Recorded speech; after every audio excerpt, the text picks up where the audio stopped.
Hello दोस्तों, तो चलिए शुरू करते हैं आज का एमसीक्यू। ये आपका परिसंचरण तंत्र का क्लास 3 होगा, ठीक है, और ये आपका अंतिम क्लास होगा। तो चलिए बिना देर किए शुरू करते हैं आज का क्लास। कह रहा है कि निम्नलिखित में से कौन सी नलिका है जो दिल से निकलती है और शरीर में विभिन्न भागों में रक्त संचारित करती है। तो जो धड़कन से निकलती है, मतलब हृदय से निकलती है और संपूर्ण शरीर में रक्त को संचारित करती है, वह इनमें से कौन सा होगा? तो धमनी होगा। हमने पढ़ा था, ठीक है। अब देखते हैं अगला क्लास।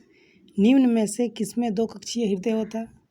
तो ये सब आपका प्राणी है, मतलब ये आपका जंतु है, उभयचर, पक्षी, मछली, सरीसृप। तो दो कक्षीय किसमें होता है?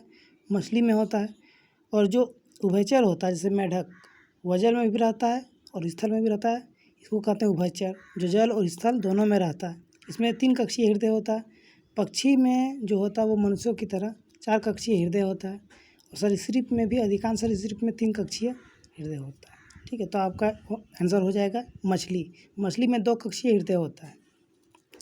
निम्न में से किसकी तुलना सैनिकों से की जा सकती है? यह आपका 4 गो ऑप्शन है जो ब्लड से रिलेटेड है।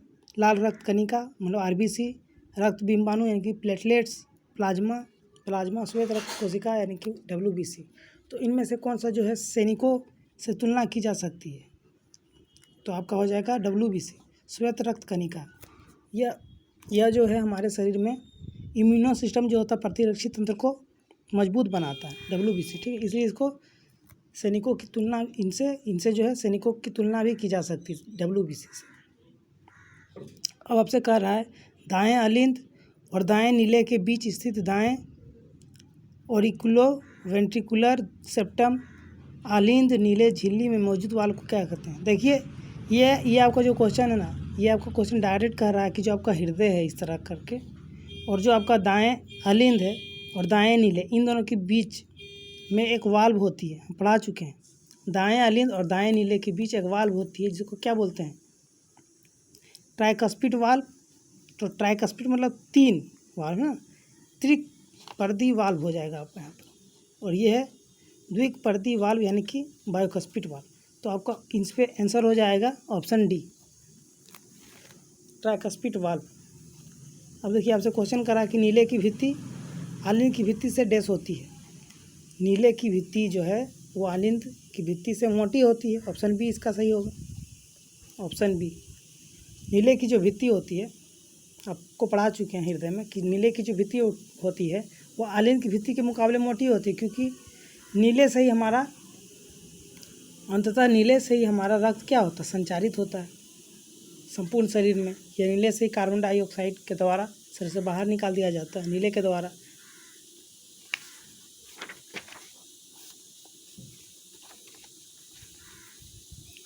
अगला क्वेश्चन आपसे कह रहा है कि मनुष्य के शरीर में उपस्थित निम्न में से किस कोशिका में केंद्रक नहीं होता है? देखिए हम पढ़ा चुके हैं ये भी आपको रक्त वाले चैप्टर में, रक्त बिंबाणु प्लेटलेट्स डब्ल्यूबीसी आरबीसी में पढ़ा चुके हैं आपको कि जो हमारा आरबीसी होता है, ठीक है, जो हमारा आरबीसी होता है जिसे हम लोग बोलते हैं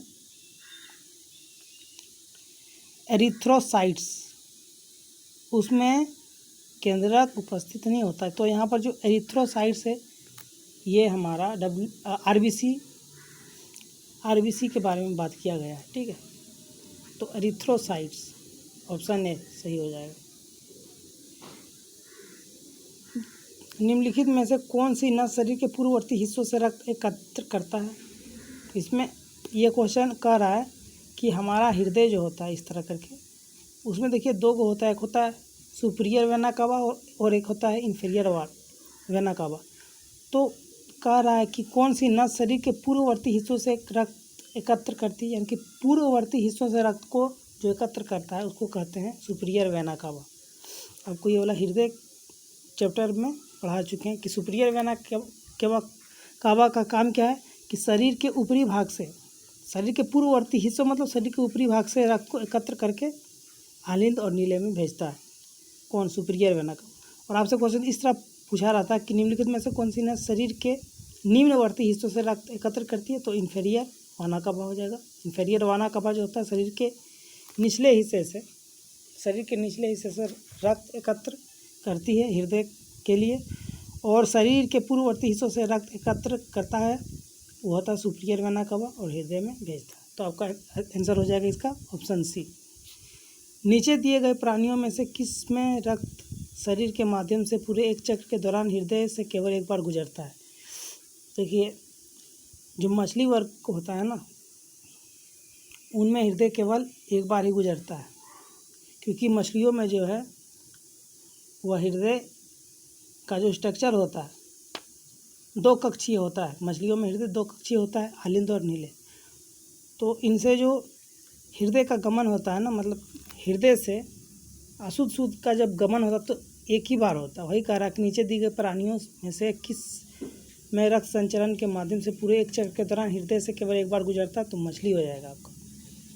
अंतिम क्वेश्चन है, निम्नलिखित में से कौन ऑक्सीजन युक्त और ऑक्सीजन रहित रक्त के मिश्रण के प्रभाव को सहन कर सकता है? तो इनमें से कौन सा होगा? तो सरीसृप जैसे वर्ग जो होता है वो ऑक्सीजन युक्त और ऑक्सीजन रहित रक्त के मिश्रण के प्रभाव को सहन कर सकता है, इसलिए आपका हो जाएगा ऑप्शन उभयचर, है ना, इसमें उभयचर ही दिया है। मेढक हो जाएगा सही। तो आज के लिए इतना ही रखते हैं, धन्यवाद।